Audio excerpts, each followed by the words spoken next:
안녕하세요, 여러분. 한 주간 잘 계셨어요? 오늘은 이스라엘 사회와 역사에 대해서 한번 공부해 보기로 하겠습니다.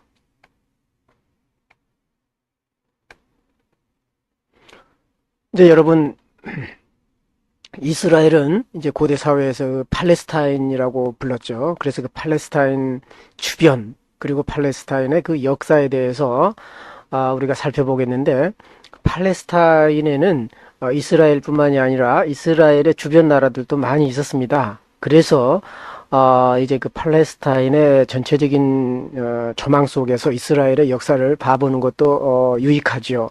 그 팔레스타인 역사에서 중요한 위치를 차지했던 이스라엘의 역사는 구약 성서와 주변 세계의 기록을 통해서 우리가 재구성할 수가 있습니다. 이스라엘 주변에 조그마한 나라들이 많지만은 그 나라들은 대부분 그 역사 기록을 남기지 않았습니다. 우리는 성경을 통해서 모압이라든가 암몬이라든가 에돔이라든가 이런 나라들을 이제 알 수가 있지만은 그들의 나라는 역사가 오래 보존되지 못했어요. 그래서 성경을 통해서 팔레스타인의 주변 국가들을 우리가 알아볼 수가 있죠. 그런데 이스라엘은 상당히 성경에 이스라엘에 대해서 많이 소개가 되어 있고 또 그들의 역사 대부분이 성경에 소개가 되어 있습니다. 그래서 구약 성서를 통해서 이스라엘의 역사를 살펴볼 수도 있고요. 또 주변 나라들의 기록을 통해서 이스라엘의 역사를 한번 살펴볼 수가 있습니다. 예를 들면 이집트 문헌에 이스라엘에 관한 내용이 나오면은 그것이 이스라엘의 역사를 재건하는데 이제 도움이 된다는 거죠. 그리고 이제 바벨론이라든가 이스라엘의 주변 나라들이 이스라엘과 관계를 맺은 것에 대해서 기록을 하고 있다면 그것은 또 이스라엘의 역사를 재건하는데 아주 중요한 요소가 된다는 겁니다. 왜냐하면은 성경 자체는 이스라엘의 역사서는 아닙니다. 물론 성경 속에 이스라엘의 역사를 기록하는 그 역사서들도 있긴 합니다만은 역사 자체를 소설하기보다는 어떻게 하면 이스라엘과 하나님과의 그 관계를 설명하기 위해서 성경이 기록되었고 또 그들의 신앙적인 배경과 신앙적인 고백들을 담고 있는 내용이 바로 성경이기 때문에 성경 자체가 곧 이스라엘의 역사다라고 말하기는 어렵습니다. 성경을 읽다 보면은 성경에 기록된 것 외에 이스라엘의 역사서에 기록이 되어 있다라고 이제 기록한 부분이 있는데요. 이제 그런 것들을 봤을 때 성경 외에도 이스라엘의 역사를 기록한 문서들이 있었을 거다라고 우리는 추론을 할 수가 있죠. 그렇지만은 그 문서가 어떻게 생겼는지 내용이 무엇인지는 모릅니다. 그래서 우리가 이스라엘에 대한 것은 오직 그 구약 성경을 통해서 알 도리밖에 없죠. 그리고 이제 그 이스라엘의 주변 나라들이 이스라엘에 대한 기록을 또 어떻게 하고 있는가를 통해서 이스라엘의 역사를 간접적으로 조명해 볼 수 있다는 것입니다. 그런데 이제 성경의 맨 처음 책은 뭐죠? 창세기죠. 창세기 보면은 세상 창조에 대해서 우주가 어떻게 생겼는지 세상이 어떻게 생겼는지에 대해서 쭉 설명을 하고 있습니다. 그런데 창세기 자체가 이스라엘의 역사다라고 말하기는 어렵겠죠. 왜냐하면 창세기는 세상 창조에 대해서 그리고 인류가 어떻게 시작했느냐라는 것을 설명을 하고 있죠. 그렇기 때문에 창세기 1장에서부터 11장은 이스라엘의 역사라기보다는 인류의 원역사라고 보는 게 좋겠죠. 그래서 어느 나라나 어느 문화에 가봐도 자기 조상들이 어떻게 존재하게 됐는가, 어떻게 해서 이 땅에서 살게 됐는가라는 얘기를 담고 있는 신화들이 있습니다. 그렇듯이 이스라엘도 어떻게 해서 우리가 존재하게 됐는가, 이게 대한 의문이 늘 있었죠. 그래서 거기에 대해서 기록해 놓은 것이 창세기라고 볼 수 있는데요. 하나님이 이제 아담을 창조하지 않았습니까? 아담과 이브를 창조했는데 그 아담과 이브는 이스라엘의 조상이기도 하지만은 전 인류의 조상으로 이제 그렇게 이스라엘 사람들은 믿었던 거죠. 그래서 자기들의 믿음을 하나님의 이제 위대한 계획과 섭리라는 측면에서 이제 기록한 것이 바로 창세기 1장에서부터 11장까지입니다. 이제 창세기 12장에 가서야 비로소 이스라엘의 조상이라고 하는 아브라함에 대한 얘기가 12장에서 이제 출현합니다. 그래서 창세기는 모두 50장으로 되어 있는 아주 긴 문헌이지요. 창세기 12장에서 주로 이제 36장까지가 아브라함, 이삭, 야곱에 대한 이야기가 나와 있죠. 그래서 아브라함과 이삭과 야곱을 가리켜서 이스라엘의 조상이라 우리는 그렇게 얘기를 합니다. 그런데 이제 가만히 보면은 아브라함과 이삭과 야곱의 그 생활 패턴을 성경을 통해서 살펴보면은 그렇게 간단하지는 않아요. 왜냐하면 아브라함과 이삭과 야곱이 한 가족 단위로 되어 있는 것 같지만은 때로는 아주 큰 그 무리를 이루면서 살고 있었거든요. 예를 들면 아브라함이 이제 그 조카 롯과 가나안 땅에 왔을 때 이제 인구가 많아지게 되죠. 식구들이 많아지게 돼서 도저히 한 곳에서 살 수가 없었습니다. 그래서 조카 롯더러 네가 동쪽으로 가면 나는 서쪽으로 가고 너희들이 서쪽으로 가면 나는 동쪽으로 가겠다. 그래서 두 가족이 이제 분리되는 장면이 나오는데 그것은 단순히 두 가족이 아니라 두 부족이라고 봐야 할 것입니다. 그 정도로 세력도 커지고 인구도 많아졌다는 거죠. 그리고 이제 조카 롯이 이제 붙잡혀 갔을 때도 아브라함은 300명이나 된 잘 훈련된 그 병사들을 보내서 롯을 구한 그 사건이 또 성경에 소개되어 있죠. 창세기에. 그런 걸 보면 아브라함이라든가 이삭이라든가 야곱은 단순히 어떤 한 가정의 혹은 대가족의 가장이었을 거다. 이렇게 생각하는 데는 무리가 있다는 거죠. 오히려 어떤 그 가장보다는 한 부족의 장인 부족장이었을 거다. 이렇게 학자들은 생각을 하는 겁니다. 그래서 우리는 아브라함이라든가 이삭이라든가 야곱을 이스라엘의 조상이라고도 부르지만 족장이다. 패트리악이라고 그러죠. 족장이라는 표현을 쓰게 되는 거죠. 그래서 아직까지는 이스라엘이 나라를 형성하지 못하고 있었을 때였죠. 그래서 이제 나라를 형성하지 못할 때 부족 단위로 있었을 거다. 그리고 그 부족장격인 사람들이 이제 아브라함이었고 이삭이었고 야곱이었을 거다. 이렇게 이제 학자들은 추론을 하고 있죠. 그래서 창세기 12장에서부터 50장은 이스라엘이 국가가 되기 전에 훨씬 이전에 이제 팔레스타인을 중심으로 부족이 형성됐다라는 것을 보여주는 내용입니다. 그리고 이제 창세기 37장에서부터 50장은 이제 야곱의 아들이었던 요셉이 이집트로 간 이야기죠. 그래서 이제 요셉은 그 형들에게 이제 쫓겨나죠. 그래서 형들이 죽이려고 했는데 겨우 이제 목숨을 붙여서 살게 돼서 이집트로 이제 팔려오게 되죠. 그래서 이집트에서 총리 대신이 됩니다, 요셉은.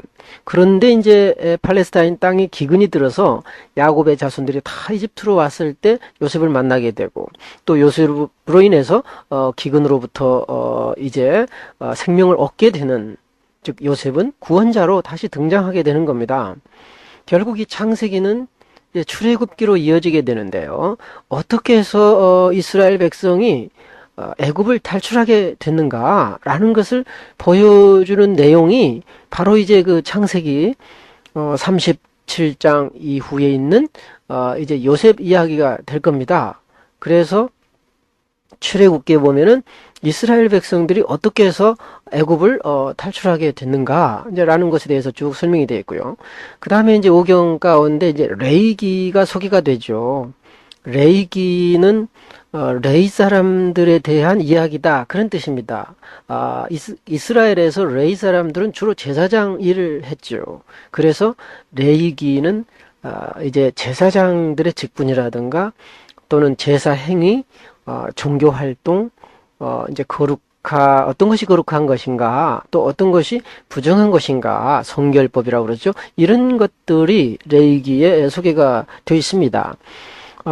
그리고 이제 민수기는 이제 영어로는 numbers라고 그러죠. 숫자들. 그래서 광야 생활을 하는 동안에 이스라엘은 인구조사를 2번 하거든요. 그래서 인구조사를 했던 책이다. 그것을 소개한 책이다. 이제 그런 의미가 좀 있습니다. 이스라엘 사람들의 인구를 점검했다. 이제 그런 이제 의미를 갖는 제목인데요.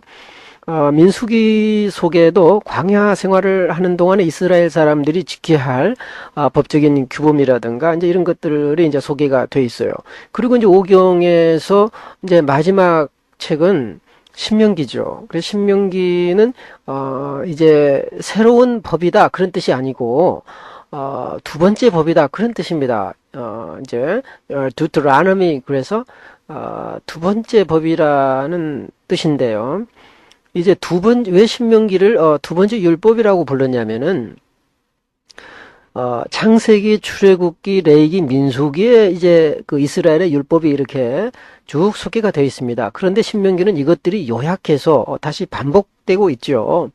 그래서 모세가 가나안에 들어가기 전에 마지막으로 이스라엘에게 그 유언을 남겼습니다. 바로 모세의 마지막 유언, 그리고 모세의 고별연설이라고도 부르죠. 신명기는. 그래서 오경 하면 창세기, 출애굽기, 레위기, 민수기, 신명기인데요. 이 오경이 이스라엘의 역사를 잘 설명해 주지 않습니다.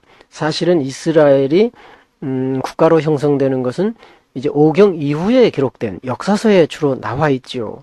그래서 구약 성경에 소개된 오경은 이스라엘의 역사 기록을 담고 있다라기보다는 이스라엘이 국가로서의 그 역사 시작 이전에 이제 전승들을 보여주고 있고 또 이스라엘의 그 조상들에 대한 내용들이 이야기 형식으로 소개가 돼 있다는 겁니다.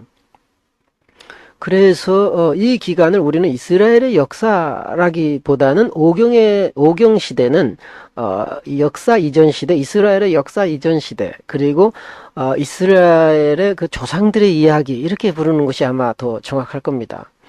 그렇다면 이스라엘의 역사는 언제 시작됐다라고 보는 게 좋을까요? 대체적으로 기원전 13세기경으로 추정되는데요.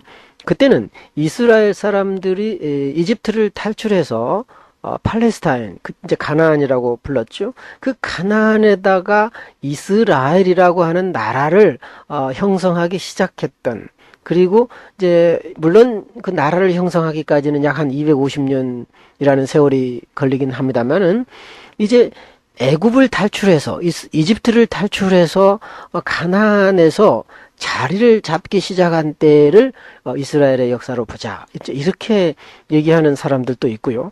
또 어떤 학자들은 아니다. 아예 이스라엘의 역사는 국가가 형성되었던 사울 시대 때부터 이스라엘의 역사로 잡아야 한다. 이렇게 이제 학자들마다 이스라엘의 역사를 시작하는 그 시점을 달리하고 있습니다. 그러나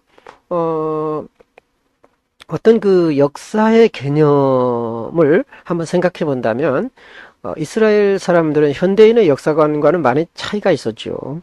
오히려 이스라엘의 역사관은 하나님이 인간을 창조했던 바로 그 순간부터 역사라고 이스라엘 사람들은 생각을 아마 했을 겁니다. 그래서 문서로 기록이 됐든 아니면 그 이전의 사건이든 간에 이스라엘의 정체성을 알려주는 어떤 기록도 이스라엘 사람들에게는 아마 역사로 인식이 됐을 겁니다. 그런데 이제 이스라엘이라고 하는 용어가 언제 나왔냐면 사실은 출애굽 사건에서부터 나오기 시작합니다. 이제 그 창세기에는 이스라엘이라는 용어가 나오지 않고요. 창세기에서 이스라엘이라는 용어는 그 야곱의 이름에서 나오죠. 야곱이 자기 형 에서를 속이고 도망갔다가 다시 돌아왔을 때 이제 그 하나님의 사자와 씨름하는 장면이 나오죠. 그때 이제 야곱의 그 환도뼈가 부러지면서 하나님께서 야곱의 이름을 이스라엘이라고 불렀던 사건이 있습니다. 바로 그 사건에서 이스라엘이 처음 소개되죠. 하나님을 이겼다라는 뜻이라고 그러죠. 그래서 하나님과 겨루었다. 이런 뜻의 이스라엘은 한 개인에게 붙여졌습니다. 그런데 이제 국가의 이름, 민족의 이름으로 붙여진 것은 출애굽 사건 때 나타나는데요. 출애굽 사건 때도 아직 국가는 형성되지 않았습니다. 그래서 이 당시에 이스라엘은 민족의 이름이었죠. 그래서 이스라엘이라고 하는 말은 민족을 의미하기도 하고요. 그 다음에 국가를 의미하기도 하고요. 이제 남과 북이 분리됐을 때는 북왕국을 가리켜서 이스라엘이라고도 불렀습니다. 그래서 이스라엘이 사용되는 그 상황에 따라서 이제 그 의미가 이제 약간씩 달라질 수 있다는 것을 우리가 염두에 두고 공부를 하는 게 좋겠습니다. 그래서 이제 대체로 출애굽 사건이 그 이스라엘이 그 형성됐던 아주 중요한 시기라고 대체적으로 이제 사람들은 생각을 합니다. 그래서 이제 출애굽과 가나안 정착에 대해서 살펴본다면 출애굽 사건 중에서 이스라엘을 형성시켰던 아주 중요한 사건이 있는데요. 그것은 바로 시내산 계약 사건입니다. 이제 이집트를 탈출해서 이제 광야 생활을 하게 되죠. 그래서 이제 그 광야 생활을 하는 동안에 모세는 하나님의 산, 즉 신의 산에 올라가서 하나님으로부터 계명을 받죠. 여러분 잘 아시다시피 이때 이제 모세는 십계명을 받게 되는 거죠. 그래서 그 하나님이 주신 계명을 잘 지키면 이스라엘은 하나님의 것이 되고, 그리고 하나님은 또 이스라엘의 하나님이 된다는 겁니다. 즉 하나님과 이스라엘 사이에 계약이 있어서 그 계약은 하나님과 이스라엘을 이어주고 연결해 준다는 의미가 있습니다. 그래서 이제 그 계약과 이스라엘과 하나님은 삼위일체가 되는 거죠. 그 계약은 또 출애굽 사건이 되기도 하고요. 또 그 계약은 바로 우리가 시내산 계약이다, 이렇게 부르는 겁니다. 그래서 이제 그 하나님과 이스라엘이 계약을 맺었다. 그러면 대개 보면 이제 주종 관계로 이제 생각하기 쉽습니다. 예를 들면 이제 우리도 집을 계약을 할 때, 이제 파는 사람과 사는 사람, 그리고 이제 전세 계약이라든가 월세 계약을 할 때 집 주인과 세 들어가는 사람들이 이제 그 계약을 맺죠. 그래서 우리는 계약을 맺는다 그러면은 이제 쌍방 관계가 형성이 되거나 이제 이렇게 때로는 상하 관계가 형성되는 것을 우리는 계약이라고 하는데요. 그렇기 때문에 시내산 계약도 하나님과 이스라엘 사이에서 맺어진 주종관계의 계약일 거다 라고 이제 생각하기 쉽습니다. 그런데 이스라엘과 그 하나님의 계약은 일반 계약하고는 상당히 다르죠. 일반 계약은 이익을 목적으로 하고 언제든지 이제 파기될 수도 있지만 이스라엘과 하나님의 관계는 그런 계약은 아닙니다. 그래서 우리는 이스라엘과 하나님 간에 맺은 계약을 우리는 언약이다 라는 말로 많이 쓰죠. covenant라고 영어로 이제 언약이라는 표현을 그래 쓰는 겁니다. 너희가 즉 이스라엘이 내게 대하여 제사장 나라가 되며 또 거룩한 백성이 되리라. 출애굽기 19장 6절 말씀인데요. 그래서 이스라엘이 하나님에게 제사장 나라가 될 거다. 그리고 이스라엘은 하나님에게 거룩한 백성이 될 거다라는 얘기죠. 그 말은 이스라엘과 하나님의 관계가 일반적인 관계가 아니라 아주 특별한 관계라는 걸 보여줍니다. 예를 들면 부모와 자녀 관계라고나 할까요? 이제 하나님은 이스라엘에게 생명을 준 분이고요. 이스라엘은 하나님으로부터 생명을 받은 자녀와도 같다. 이 관계는 일반 계약 관계하고는 좀 다르죠. 그래서 단순한 주종 관계가 아닌 이스라엘은 아주 거룩한 공동체가 되는 겁니다. 그리고 하나님에 의해서 선택받은 제사장 나라가 되는 거죠. 그런데 아직 정치적으로는 이제 광야 생활을 하고 있죠. 여러분 광야를 봤습니까? 이제 모래와 바람과 또 밤에는 추위를 이겨내야 되죠. 그래서 이 광야 생활이라고 하는 것은 아주 불안정한 생활입니다. 이스라엘이 아직은 불안정하다는 거죠. 정치적으로는 갓난 아기에 불과하다는 겁니다. 아주 어린아이였어요. 그런데 시내산의 계약으로 말미암아서 종교적으로는 이제 상당한 위치에 있었다. 그런 의미가 됩니다. 그래서 정치적으로는 아직 어린 공동체지만 종교적으로는 이제 하나님으로부터 선택받은 아주 성숙한 백성, 그리고 하나님의 대리자가 된다. 이제 그런 의미가 있죠.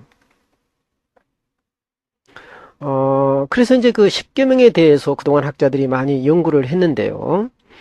그 십계명을 살펴보면은 그것이 아마 이스라엘 사람들이 원래 만들었던 것이 아니라 아마 고대 히타이트 종족이 있었거든요. 그래서 고대 히타이트 종족과 그 봉신, 즉 히타이트가 침략했던, 즉 무력으로 굴복시켰던 봉신 사이에 맺어졌던 일종의 종속 조약과 상당히 유사하다. 학자들은 이렇게 주장을 했습니다.